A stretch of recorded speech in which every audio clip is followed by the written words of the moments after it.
And there's Bob Behnken.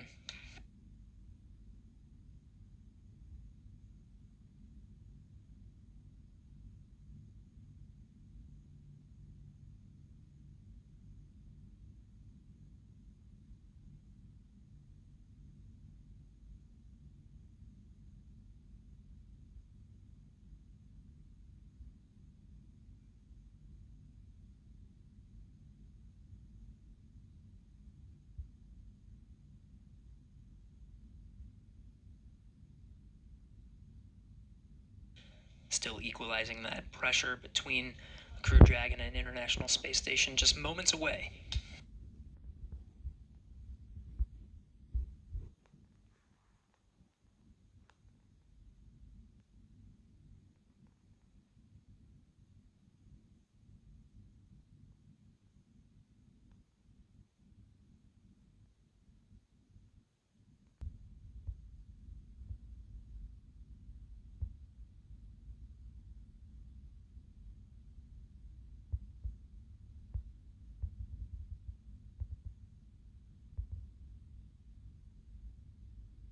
Hatch opening and remaining steps in 4.400.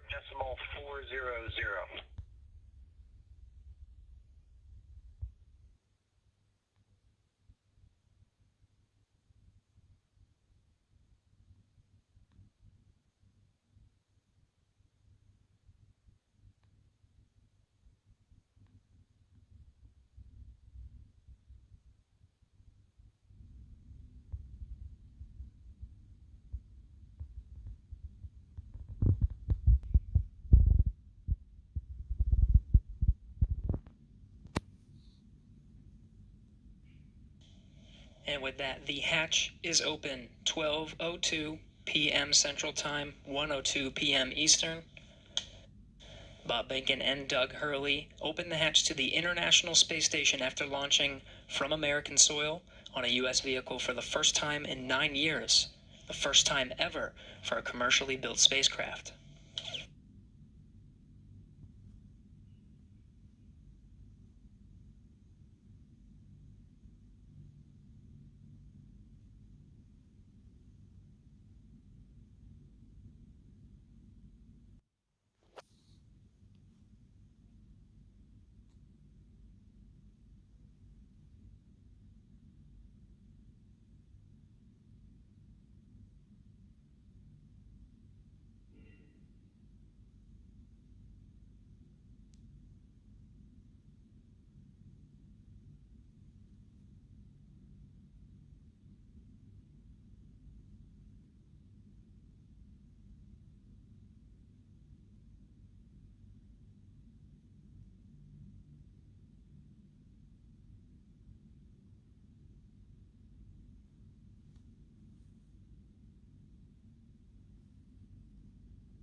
Decimal 54.400. How copy?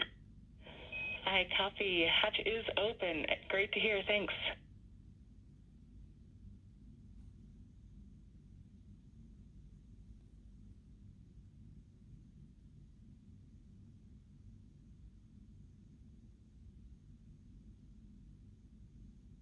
And SpaceX Dragon in 5.9, we're going to exit out of 4.400 and transition to 2.102 Crew Dragon ISS arrival through the hatch opening. I copy. With that, I understand you are complete with 4.400 and will follow along with you as you transition to the ISS procedure.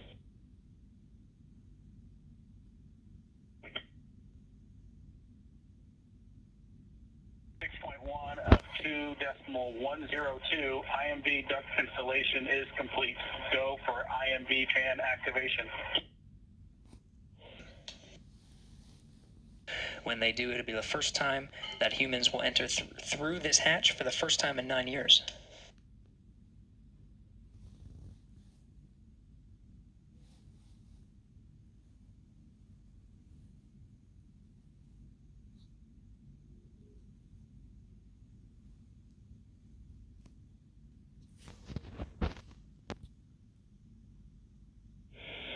Chris, we see you trying. We're still not hearing you in MCC. We're working on it.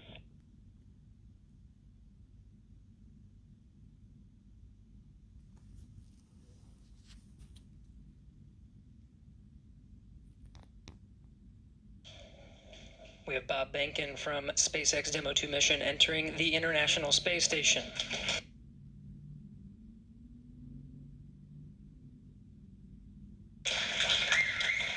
Followed by Doug Hurley.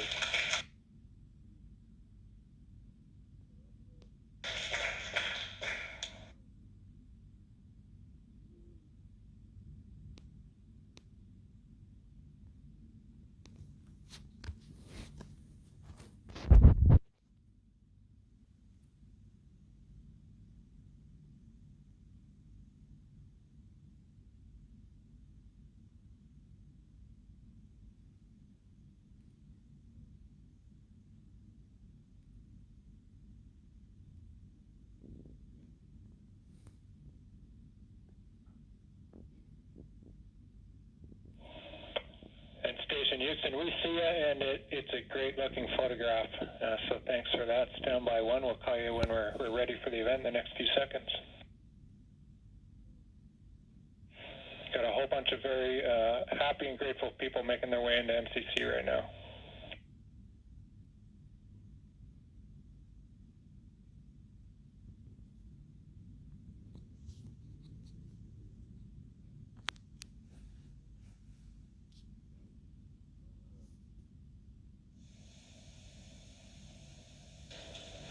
Demo 2 crew now aboard the International Space Station. They entered at 12:22 p.m. Central Time.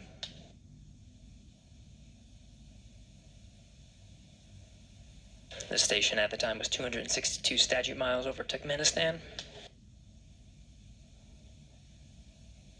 Crew all gathered in front of the cameras at the Node 2 forward end of the International Space Station. Just behind them is the hatchway to the Crew Dragon on this Demo 2 mission. We're standing by for a welcome ceremony. We'll have VIPs here in Mission Control Houston ready to greet the crew.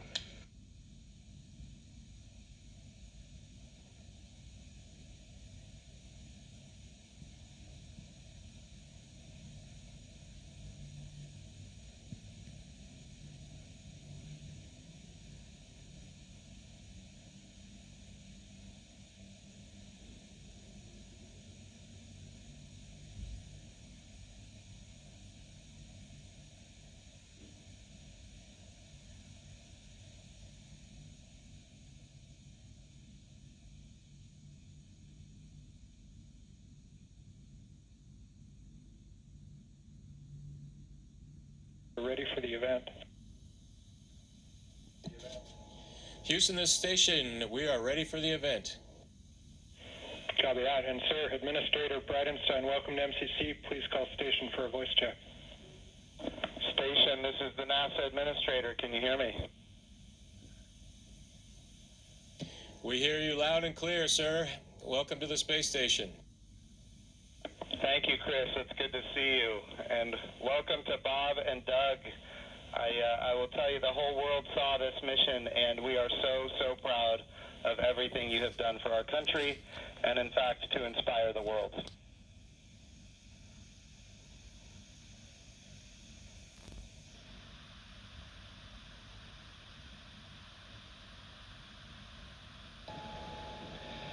We sure appreciate that, sir. It's obviously been our honor to be just a small part of this. We have to give credit to SpaceX, the Commercial Crew Program, and of course NASA.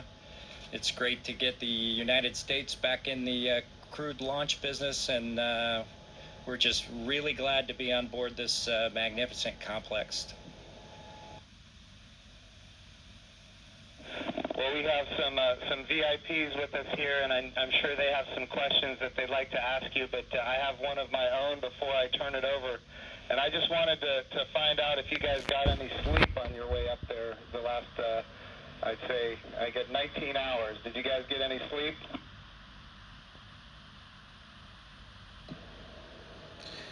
Yeah, I think a lot of folks in Hawthorne were asking the same question, sir, but we did get probably a good 7 hours or so opportunity for sleep, and I did succeed at sleep, and Doug did as well. So the first night is always a little bit of a challenge, but the Dragon was a slick vehicle, and we had good airflow, and so we had a excellent evening, and just excited to be back in low Earth orbit again. Amazing. Well, one of the people that is here with us today is Senator Ted Cruz, and of course he's a huge advocate of America's space program, and he's been, somebody who has helped us so much as we transition from one administration to the next.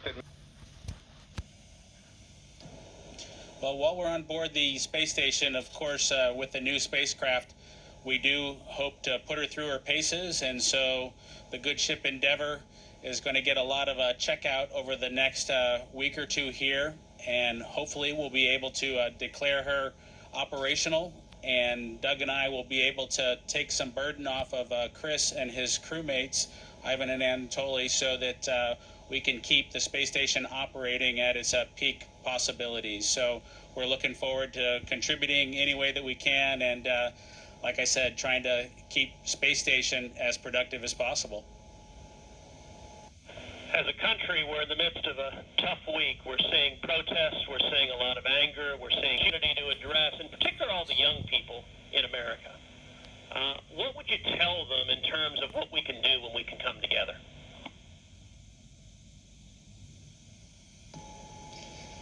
You know, that's a great question. 9 years ago, just about exactly 9 years ago, we docked with Atlantis on STS-135, the last flight of the Space Shuttle program, a 30-year program. And folks at SpaceX, folks at NASA, the Commercial Crew Program put their heads together and worked diligently year after year, making sacrifices, working hard. And then 9 years later, American launch capability was restored, and this is just one effort that we can show for the ages in this dark time that we've had over the past several months, to kind of inspire especially the young people in the United States to reach for these lofty goals and work hard, and look what you can accomplish. A lot smoother than the space shuttle did, but Dragon was huffing and puffing all the way into orbit, and we were definitely driving or riding a Dragon all the way up, and so it was not quite the same ride, the smooth ride, as the space shuttle was up to MECO. A little bit less G's, but a little bit more alive is probably the best way I would describe it. Anything else, Doug? No? Sounds good. Bob, what is MECO?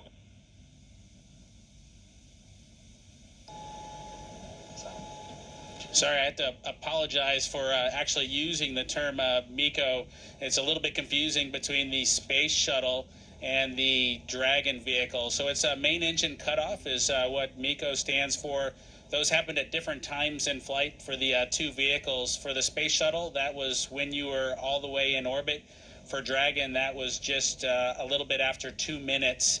And then we had the single engine cutoff for second stage when we achieved orbit. So that time under the single engine under Dragon with one engine was more of an experience than the shuttle was for that 6.5 minutes or so that we were under that second stage motor. Well, I would just like to say, in fact, Doug, did you have something you wanted to add there? I met your mother and father yesterday, Doug, and great folks. They're very, very proud of their son.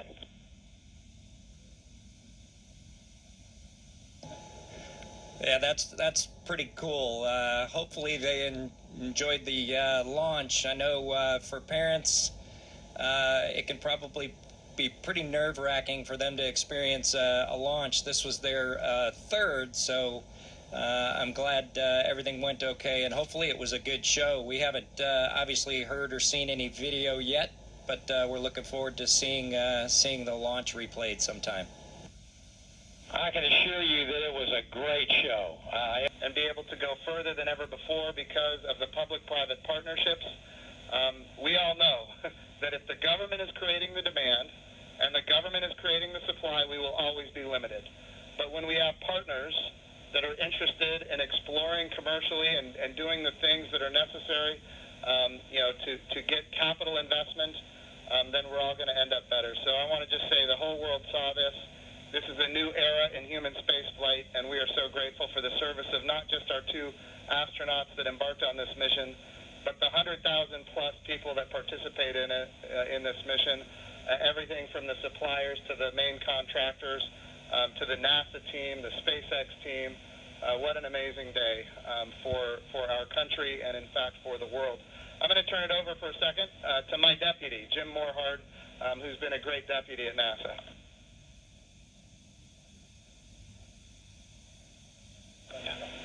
Gentlemen, congratulations. You know, Jim's mentioned going to the moon, and yesterday and today, one, you've inspired the Artemis generation, which is our next generation, and that's what this is about. It's really bringing the children that we've got and our grandchildren forward, so they'll be the ones that are going into deep space. This is the dawn of a new era, and we just thank you for being at the beginning of it. Thank you so much. It was absolutely our pleasure, but it's just a huge team effort across the board from SpaceX to NASA that made this all happen. We were just the lucky guys that got to fly the rocket yesterday. I have a question for Chris Cassidy. You know, our crew here decided to be about 3 days late. You got to work them overtime, I presume, now to get them caught up on all the activities that they missed out on. Any plans for them? Well, the day they missed out on was a good one for them to skip. It was Saturday house cleaning, but I took care of it for them. We'll catch up next weekend. But in all seriousness, we've got a few things to take care of tonight. Make sure we're all safe and we know the plan in case something bad happens. And then we're looking forward to some operational stuff later in the month. Maybe we'll get outside and do some spacewalks. And our efforts in these coming weeks will be in that effort. So we're all super excited to have 2 more crewmates to the Expedition 63 team. Awesome. And of course, here in Houston, this is the home of the astronaut office, and the Johnson Space Center is led by Mark Geyer, and I'm going to turn it over to Mark for a few comments. Thank you, Jim. Hey, it's great to see all of you there. Good to see you, Bob and Doug. I know we talked a few days ago. You look a little taller than I remember you. And but I also want to thank Anatoly and Iman and of course Chris for what you guys have been doing since you all arrived. And I know there's been a ton to do, and you've been really busy, and I appreciate that. So I also like this visual of our international partnership. We have had a tremendous partnership with Roscosmos, and we will continue to do so. But it is nice to see crew arrive from this side of the space station. So that was pretty cool after 9 years. I did have one question for Chris, though. What might you do to ensure that Bob and Doug stay longer? Do you have any strategy there?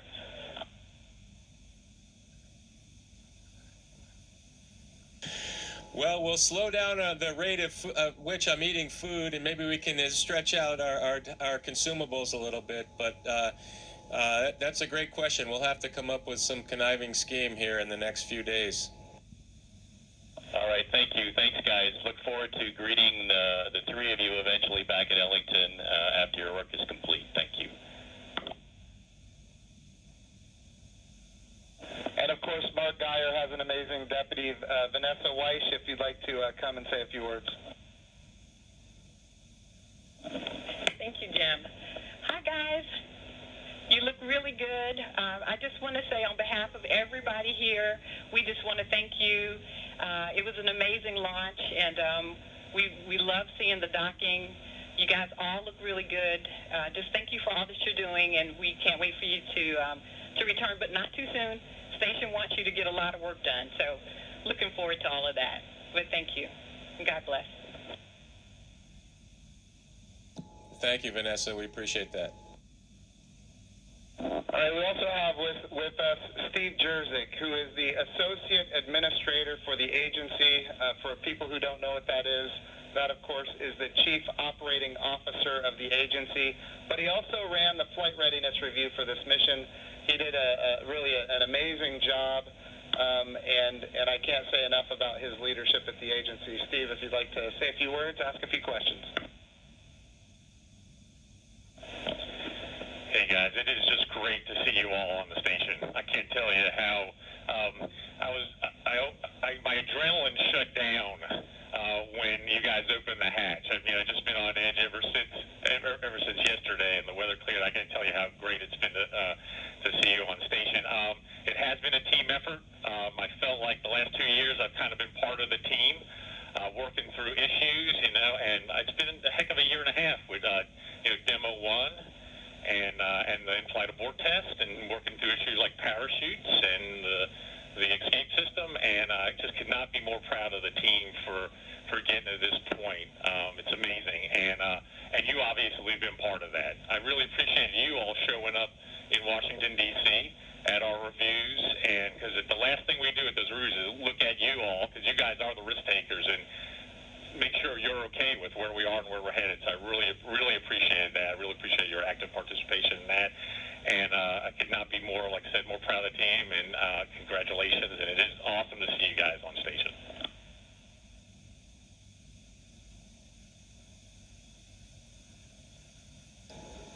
Well, thank you, sir. We're just proud to be a part of the team that got to bring spaceflight back to the Florida coast. I appreciated the comment earlier that it was nice to see a vehicle come to the forward portion of the space station, but I'll tell you what, that's the only way Doug and I know how to do it.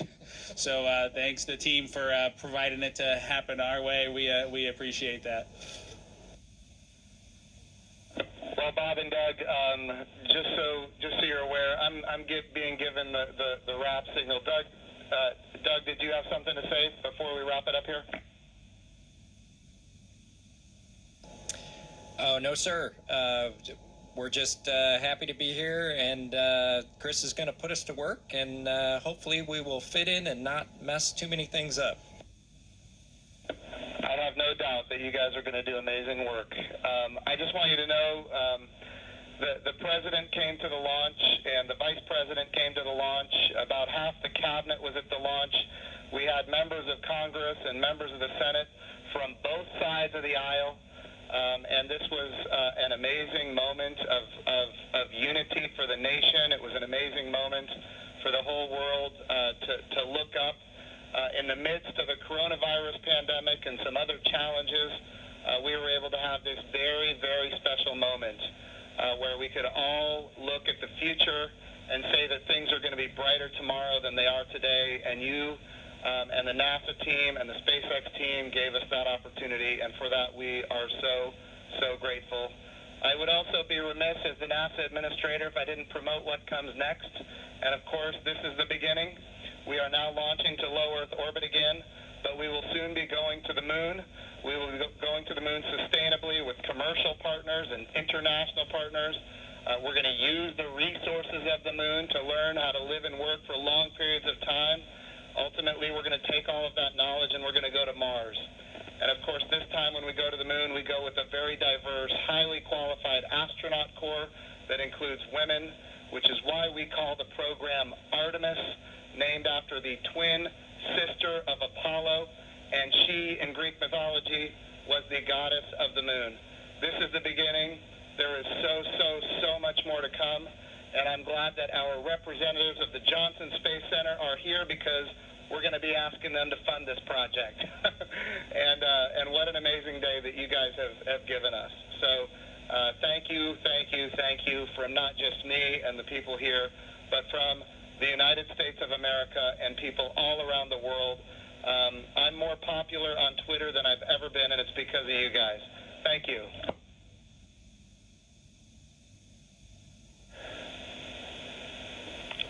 To the crew on the International Thank you to all Space of you. Station. Thank you very much. Hey, Chris, we ask that you just hold your position for a few minutes. There's, of course, a number of photos we'd like to take. And then a quick note for those down here in the room. To Senator Cruz, Congressman Babin, Administrator Bridenstine, Director Geyer, and all of our distinguished visitors, thank you for your participation in today's historic event, and thank you for the leadership that has enabled it.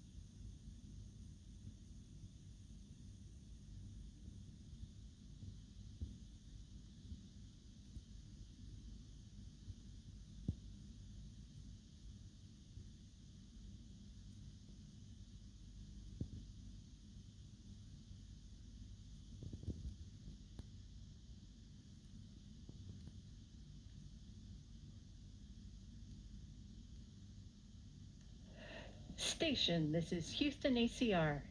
Thank you. That concludes our event as we count down to 20 continuous years of humans living and working on the International Space Station.